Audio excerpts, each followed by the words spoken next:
Hello नमस्कार, मी योगिता स्वागत करते तुमचं माझ्या चॅनलवरती। आजचा दिवस तुम्हाला शुभ जावो, तुमच्या मनातील सर्व इच्छा पूर्ण हो। हीच त्या दिवशी जी मक्का टाकली होती ना ती छान अशी उतरलेली आहे। आपण जनावरांसाठी मक्का टाकली होती ना, तर बघा। आणि आता बघा पूर्ण ऊन पडलेलं आहे। आधी खूप पाऊस चालू होता, पण आता बघा ऊन पडले। आता आहे ना इथं उळ्यासाठी रान तयार केलं आहे। आता पाणी तर एवढं नाही आहे, पण जे ड्रीप आहे ना ड्रीपवरती टाकायचं आहे आपल्याला। तर आता इथं उळं आणलेलं आहे, बघू शकतो तुम्ही।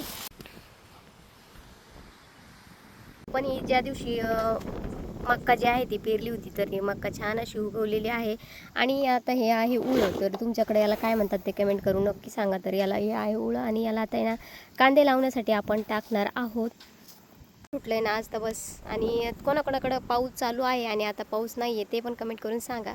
आणि मस्त असं शेताचं वातावरण तुम्हाला मी तर बघा असं आता त्या दिवशी किती पाऊस होता ना, आज बघा कडक ऊन पडलेलं आहे सगळीकडं।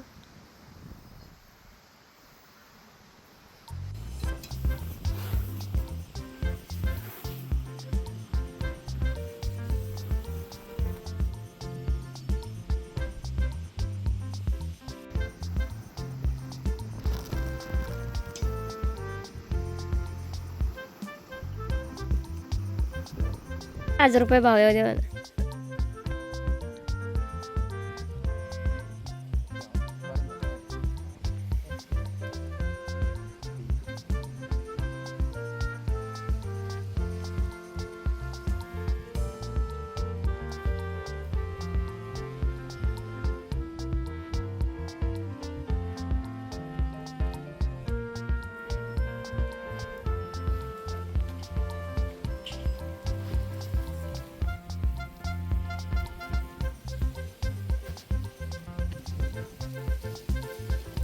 आता शेतीतील एक कामं जे आहे ते चालू झालेले आहेत। तर आता कांदा लागवड म्हणलं तर सुरुवात होते रोप टाकण्यापासून, उळं टाकण्यापासून। तर आता इथं उळं टाकायचं होतं, पण अजून पाणी वगैरे काय उतरलेलं नाही आहे। आणि म्हणजे बऱ्यापैकीच पाणी आहे, पाऊस आहे ना आता फक्त पेरणीपुरता आला आणि आता पूर्णपणे उडून गेला आहे। तर त्याच्यामुळं जेवढं जे पाणी आहे भरल तेवढंच आपल्याला इथं उळं टाकायचं होतं। तर बघा इथं उळं टाकायचं काम चालू होतं, आणि पावसाची ना आता खरंच गरज आहे बरं का पिकांना। तर इथे ना आम्ही हा जो छोटा म्हणजे राख्या आहे ना, काय राख्या काय म्हणते मला लक्षात येईना त्याचं।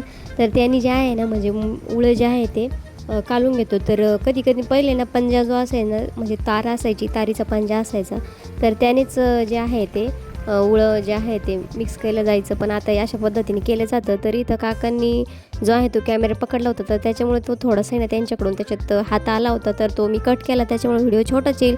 तर इथे ना मिरच्याचं रोप टाकायचं होतं, तर व्हिडिओ थोडासा इकडे तिकडे होईल बरं का। आणि इथे ना जे म्हणजे रोप असं धुतलं पुढचं जे रोप उळं असतं ना ते इथं टाकायचं काम चालू होतं, म्हणजे पातळ उतरतं ते। तर इथं थोडीशी जागा होती, दाट टाकून देऊ म्हणजे त्याच्या कोमवरती येतं, नंतर आहे ना ते म्हणजे जे आहे ते पातळ पडतं। तर म्हटलं आता याला ठेवून काय करायचं, मग त्याच्यावरती टाकून दिलं आणि तेही मिक्स करून घेतलं मातीमध्ये। तर हे बघा हे मिरच्याचं बी आहे। तर दरवर्षी ना आपण जे मिरच्या आहे ना ते टाकतो, पण ना ते काय व्यवस्थित असे येतच नाही। तर आता आहे ना मिरच्याचं बी जे आहे ना ते मी रोपामध्ये टाकून देणार आहे। तर हे मिरच्याचं बी आहे, तर आता टाकून देते, बघू मिरच्या कशा आहेत। दरवर्षी ज्या मिरच्या आहेत त्या आपण विकतच घेतो, तर व्यवस्थित अशा काही येत नाही। आता हे रोप जे आहे ना मी मिरच्याचं टाकून घेते, आणि आता पाणी जे आहे ते चालू करायचं आहे। रोप टाकून झालेलं आहे, आणि मळ्यात आल्यानंतर खरंच खूप भारी वाटतं, बसून असं वाटतं। तर कोणाकोणाला मळ्यात आल्यानंतर भारी वाटतं मला कमेंटमध्ये नक्की सांगा। तर चला आता हे रोप टाकून घेते मी।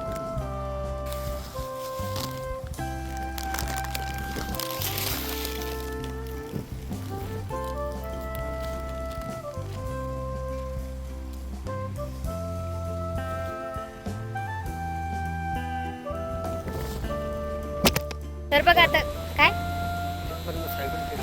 कडक ऊन पडलेलं आहे, आता आलेलं आहे।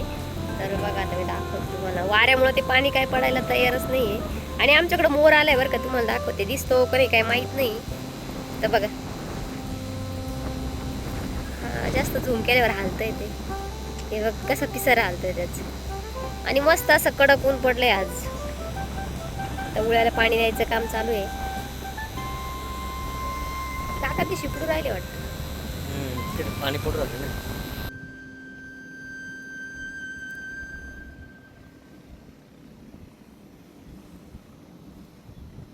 तर आपण टाकलेली मका पण छान उतरलेली आहे. तर बघू शकता आता हे कोंबवरती यायला लागले, पण याला जे पक्षी आहे ना पारव म्हणतात, तर ते पारव जो पक्षी आहे ना ते कोंब खायला लागलेला आहे. आणि अजून काही मका उतरत आहे. भुईमुग तर उतरायलाच तयार नाही, कारण त्याला जाड अशी खपली आली. कारण त्या दिवशी तुम्हाला मी व्हिडिओमध्ये दाखवलं होतं, आला तेव्हा खूप पाऊस आला होता, त्याच्यामुळे तो दबले गेला आहे.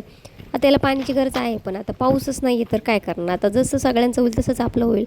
तर चला, असं शेतकऱ्याचं कधी कधी ना पेरून द्यावं लागतं, पण अशी पावसाची वाट बघावी लागते.